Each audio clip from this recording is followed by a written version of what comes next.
산상수훈의 가장 큰 주제는 뭐냐면 내가 율법을 폐하러 온 것이 아니라 율법을 완전하게 하려 왔다 하고 말씀하시기 바랍니다. 산상수훈이에요. 자, 그러면서 우리가 어떠한 삶을 살아내야 하는지를 보여주고 있는 말씀이 바로 이 산상수훈의 말씀입니다. 자, 그 중에서도 우리는 오늘 이제 첫 번째 시간으로 애통하는 자는 복이 있다, 즉 슬퍼하는 자는 복이 있다 라는 말씀으로 함께 말씀을 나누려 할 텐데요. 그러나 그 전에 한 가지를 더 보아야 되는 것은 뭐냐면, 어제 물론 말씀을 보신 분도 있으시겠지만 혹시 못 보신 분을 위해서 마태복음 5장 4절을 보면 심령이 가난한 자는 복이 있나니 천국이 그들의 것이며 라는 말씀이 있습니다. 자, 오늘 이 두 말씀은 사실 이어지는 말씀이에요. 자, 하나님은 천국, 즉 하나님의 나라가 누구의 것이냐면 마음이 가난한 사람들의 것이다 이렇게 말합니다. 마음이 가난한 사람들의 것이다. 자, 근데 참 신기한 것은 뭐냐면 마음이 가난한 사람들은 행복하다 이렇게 얘기하고 있어요. 마음이 가난한 사람들은 행복하다. 그리고 그들이 곧 하나님의 나라를 볼 수 있다 이렇게 말하고. 자, 시편을 보면 사슴이 시냇물을 찾아 헤매이듯이 내 영혼이 주님을 찾나이다 이런 표현이 나와요. 사슴이 시냇물을 찾아 헤매이듯이. 이 사슴이라는 동물이 우리가 잘 알고 있지만 열이 굉장히 많은 동물입니다. 그래서 이 사슴을 잡는 방법은 아주 단순하고 명료합니다. 열을 내게 하면 된다는 거예요. 열을 내게 하면. 네, 열을 내게 하면 된다는 거예요. 그래서 열을 내게 한 다음 그 다음 어떻게 하냐면 이 포수들은 다 한 곳에 모이는데 어디에 모이냐면 연못에 모여 있으면 된다는 거예요. 그러면 사람들은 막 꽹과리를 치면서 이 사슴을 이리저리 막 뛰게 만드는 거예요. 그리고는 포수들은 거기에 딱 있으면 그러면 이 사슴이 죽을 걸 알면서도 그 열이 많기 때문에 물을 마시러 온다는 거예요. 자, 여러분, 사슴이 시냇물을 찾아 헤매듯이 이것은 그리고 사슴이 물 마시러 가나 이게 아니라 여러분, 사슴은 물이 없으면 살아갈 수 없는 열이 많은 동물인 것처럼 우리의 영혼이 그래야 한다라는 겁니다.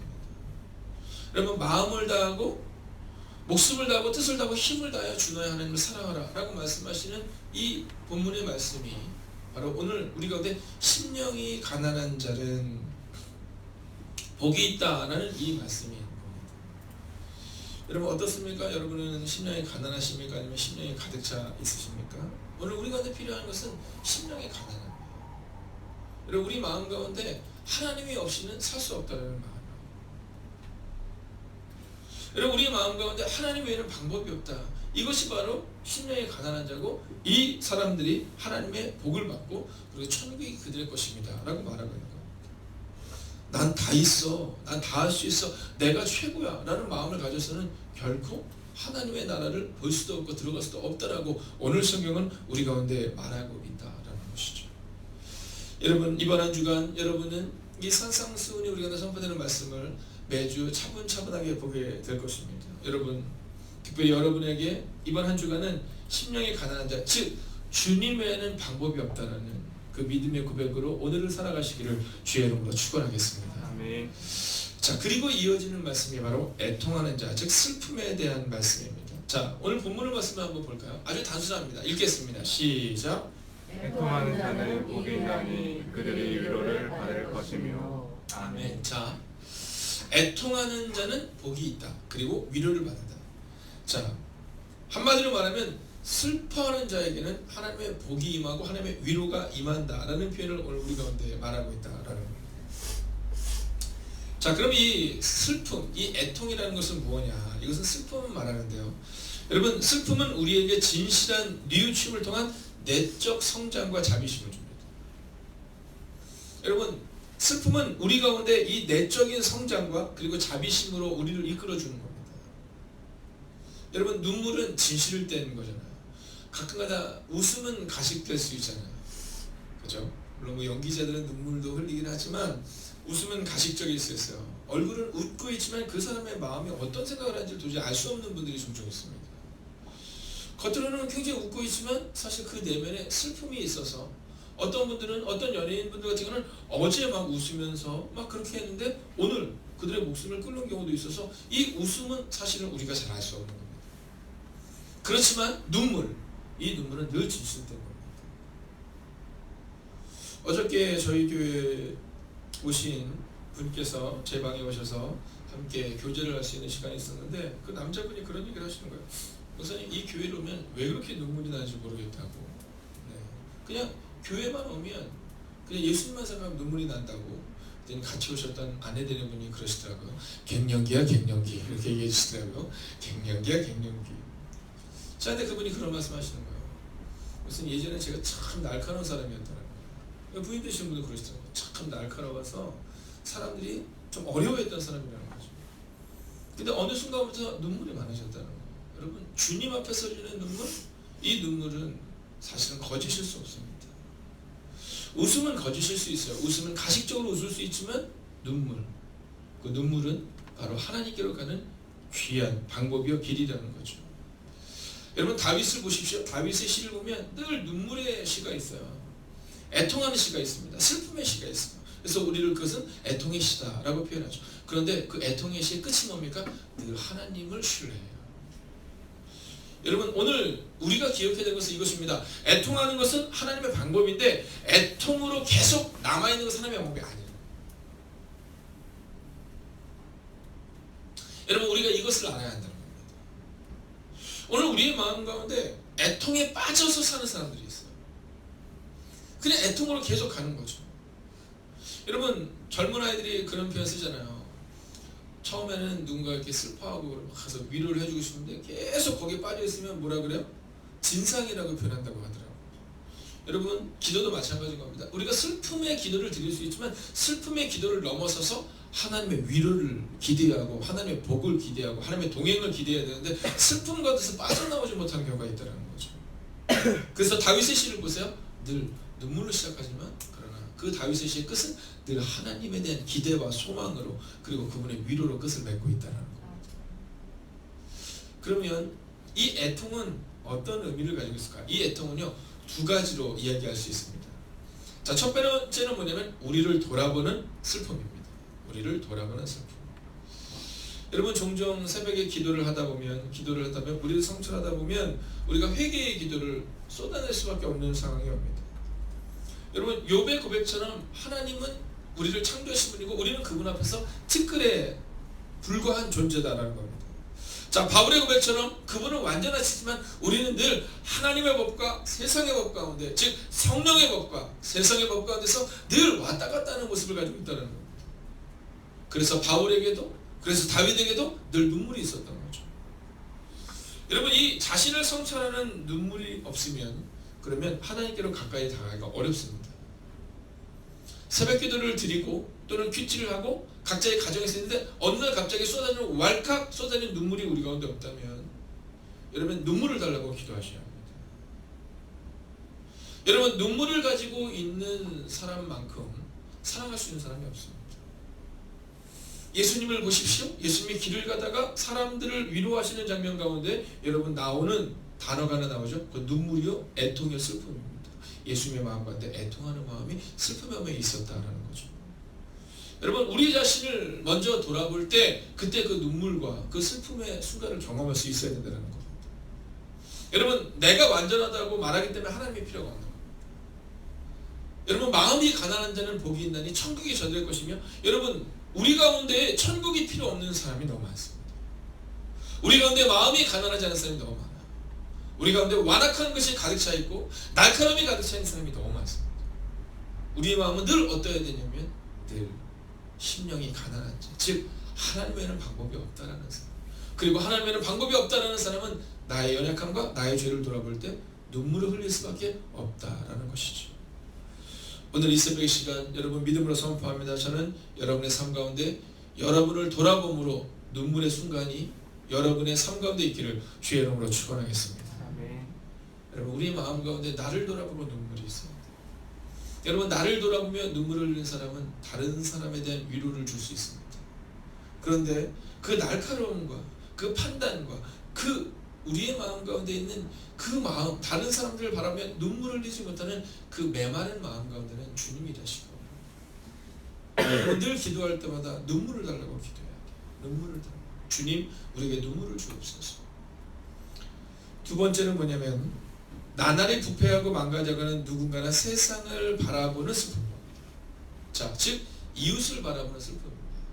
첫 번째가 자기 자신을 바라보며 하나님 앞에 바로 서지 못한 그 슬픔의 눈물을 흘린다면 두 번째는 세상에 대한 자비심으로 바라보며 느끼는 슬픔입니다. 여러분 불쌍함이 아니에요. 하나님의 마음, 하나님의 자비하심으로 바라보며 느끼는 슬픔이 우리 가운데 있어야 한다라는 겁니다. 즉 한번 이 새벽 한번 따라해볼까요? 하나님의 슬픔이 나의 슬픔이 되는 것. 어저께 손수민 목사님을 보고 딱 오는데 제 마음 가운데 이렇게 별로 이 기쁨을 이야기하거나 막 이렇게 그게 좀 어렵더라고요. 근데 그리고 나서 교회를 딱 왔는데 교회에서 이제 막 교회 뒷정리를 하고 있었던 뭐 청년들이나 또 사람들이 웃음소리가 막 까르르 나는 거야. 네, 웃음소리가 막 밝게 나는 거야. 근데 그때 제 마음 가운데 어떤 마음이 들었냐면 이 마음이 들었던 거예요. 그렇지, 우리가 이렇게 살아가야지. 여러분 그 슬픔에 빠져서 그 슬픔에 동화된 것까지는 괜찮은데 그 슬픔을 가지고 와서 교회 내로 그 슬픔을 자꾸만 주면 안 된다는 겁니다. 그렇지만 하나님 앞에서 제가 또한 감사하기도 하고 그 목사님으로서 미안하기도 했던 것이 올 한 해 하늘봄 교회에 있었던 일들을 저는 잘 알잖아요. 제가 오늘 교육부 총무로서 이렇게 교회들을 같이 교제하고 돌아보는 과정 가운데 그 교회 내에 있었던 그 상처와 그 아픔이 어떤지를 알잖아요. 처음에는 손수민 목사님을 보면서 다 어떤 마음을 가졌냐면 공황장애를 받으셨거든요. 그래서 그냥 좀 심적으로 아프셨나 보다 이랬지. 그게 그 극한 스트레스가 와서 그 젊은 운동 잘하시거든요. 네. 몸이 그렇다고 해서 운동을 못한다고 생각하시면 안 됩니다. 네. 저를 보면서도 어떤 분들이 목사님 운동 잘하세요? 이렇게 물었는데 저도 운동 잘합니다. 네. 근데 그 상황, 올해 1년간에 있었던 그런 말할 수 없는, 다 이야기할 수 없는 그런 상황들을 겪으면서 지나는 거 보면 아무것도 아닌데 그렇게 날카롭게 했어야 되나? 그렇게 힘들게 했어야 되나? 지나놓고 나서 보면 아무것도 아닌데 꼭 그랬어야 되나? 그런 마음이 제 마음 가운데 들을 수 있거든요. 그런데 그 마음이 들지 않았던 건 그냥 목사님 그러는 거예요. 다 지나간 일이고 하나님 부르시면 가는 거고 또 하나님이 이 땅에서 쓰임 받을 일이 있으면 나를 쓰시겠죠. 우리 밖에서 꼭 만나요. 그래서 제가 이렇게 올라가는데 제 마음에 있는 슬픔보다도 그 기대감, 그렇지. 그래서 그 목사님이 그러더라고요. 하나님이 나를 더 크게 쓰려고 그러시나 보죠. 여러분 이 백혈병은 완치율이라 그러더라고요. 생존율이 아니라 완치율이라는데 완치율이 50%라고 표현을 하더라고요. 어떻게 보면 어려운 것일 수도 있지만 어떻게 보면 하나님의 은혜 안에 충분히 넘어설 수 있는 확률이다라고 얘기를 하는 거예요. 그러나 주님이 허락하시면 여러분 그 목사님의 마음 가운데 이제 다시 한번 하나님의 눈으로 세상을 바라보며 하나님이 내게 다시 허락하시는 시간이 있게 되면 순간이 있게 되면 나는 하나님의 눈으로 다시 한번 세상을 섬기며 주님의 교회를 어저께 전화했을 때 저를 비롯한 많은 목사님들이 제일 먼저 물어본 게 뭐냐면 목사님 건강한 이게 물어본 게 아니라 뭐를 물어봤는지 아세요? 대부분 다 목사님 교회는 어떻게 하셨어요? 성도들은 목사님이 아프셔서 지금 백혈병 오늘부터 치료를 받는데 감리사님 많은 사람들이 전화해서 물론 그것도 너무나도 근심스럽고 걱정이 되지만 우리가 처음 물었던 건 교회는 어떻게 하셨어요? 예배는요? 근데 목사님 그러신 거예요. 네, 남아있는 분들이 열심히 예배 드리셨답니다. 여러분 남의 슬픔을 바라보며 잘됐다 그럴 줄 알았어가 아니라 우리의 마음 가운데 과연 이 애통한 마음이 있느냐라는 겁니다. 여러분 위로라는 것은 슬퍼하는 자에게 임하는 거예요. 위로는 슬퍼하는 자에게 임하는 거예요. 그런데 더 중요한 것은 함께 슬퍼하는 우리에게도 하나님의 위로가 함께 임한다라는 겁니다. 모세의 슬픔이 있었습니다. 모세의 슬픔. 자, 모세의 슬픔은 뭐냐면 모세가 하나님을 만나러 산에 올라가는데 그 밑에서 누가 엉뚱한 짓을 하고 있어요? 네, 아론. 가장 믿을 만한 사람이 엉뚱한 짓을 하고 있는 거예요. 금송아지를 만들고 그러고 있는 겁니다. 하나님이 그 모습을 보면서 너무 진노하셔서 내가 저들을 싹 쓸어버리고 너에게 새로운 민족을 만들겠다 이렇게 했어요. 근데 그때 모세가 슬퍼요. 하나님 그러시면 안 돼요. 차라리 제 이름을 동안해 주세요. 여러분 바로 이것이 이웃을 위한 슬픔이요 나의 자녀들과 나의 가족들을 향한 슬픔이다라는 겁니다. 여러분 예레미야 13장 7절을 우리가 함께 읽어보겠습니다. 예레미야 13장 7절 함께 읽습니다. 시작.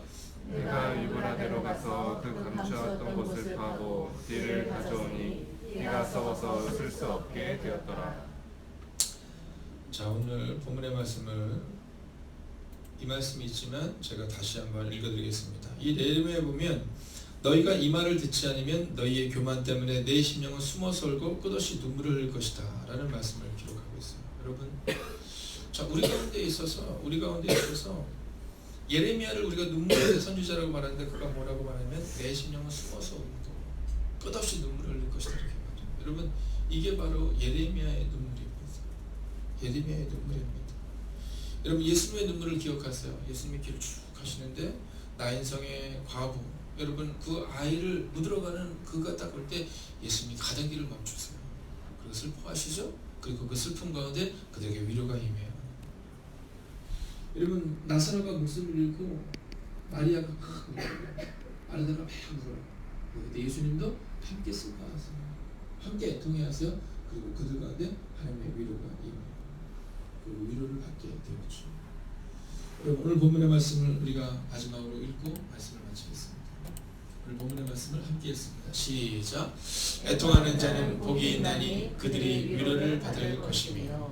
아멘. 여러분, 오늘 먼저 여러분이 하나님 앞에 슬픔과 애통으로 위로를 받으시고, 그리고 여러분 때문에 여러분을 통해 누군가가 그렇게 위로하심을 받는 이번 한 주간이 되시기를 주의 이름으로 축원하겠습니다.